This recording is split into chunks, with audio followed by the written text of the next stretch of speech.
Revenir sur plusieurs points. D'abord, je veux vous féliciter, messieurs Oudéa, Bonafé et Chifflet, parce que vous avez une grande capacité à faire campagne. Le 6 mai, c'est mon côté romantique, j'avais cru qu'on allait scinder réellement les banques commerciales des banques de marché. C'était sans compter sur votre force de conviction. Pourtant, séparer, scinder la banque commerciale de la banque de marché, historiquement, ça se tient. Et pas seulement historiquement, politiquement. Pierre-Alain Muet l'a dit. Il n'y a eu aucune crise pendant le Glass-Steagall Act.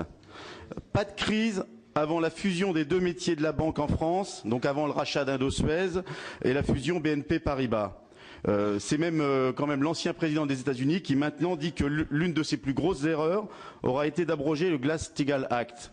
C'est Bill Clinton qui l'a dit. Alors tout le monde revient sur cette confusion des deux métiers de la banque. Vous l'avez cité, Volcker, Vickers, Liikanen.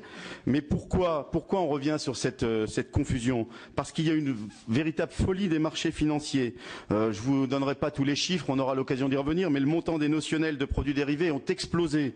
Et s'il y a un problème, il n'y a qu'un seul problème, c'est que les dépôts et les crédits des citoyens doivent bénéficier de la garantie publique. Mais en quoi les activités spéculatives, les activités de marché devraient, elles, en bénéficier? Il n'y a aucune raison. C'est un choix de société. Manifestement, et d'ailleurs comme notre rapporteur nous l'a un peu dit, messieurs les banquiers, vous auriez pu au moins faire semblant d'être gênés. Le choix qui a été fait est un peu un coup d'épée, peut-être un coup de ciseau dans l'eau. Moi, je veux juste dire quand même, il suffit de voir la une des journaux spécialisés pour montrer que c'est un projet de loi qui est, allez, si on est poli, on dit à minima, on peut même dire qu'on ne voit pas bien à quoi il sert. Manifestement, ce n'est pas une séparation en bonne et due forme. Et le titre est un abus de langage. Puisque c'est une séparation, mais la banque commerciale et la banque de marché coucheront encore dans le même lit. La filialisation qui est annoncée est minime. Vous connaissez tous les chiffres avancés, y compris par des cadres dirigeants. Et puis ça a été confirmé là, qui affirme que ce seront 0,5 à 2% de l'actif qui seront concernés par la filialisation. Donc j'ai bien compris que c'était 5% de 15% en ce qui concerne la Société Générale. Ça fait donc 0,75% de l'actif qui serait filialisé. Alors moi j'ai une question.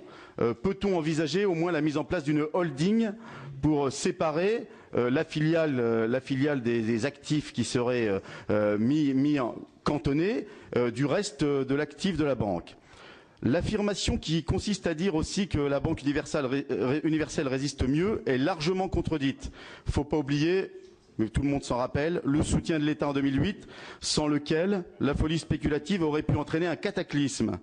Rappelons aussi que 80% des pertes entre 2008 et 2011 de toutes les banques européennes ont été le fait de banques universelles, au premier chef desquelles Fortis d'ailleurs. Je veux aussi poser une question sur la constitution du bilan des banques.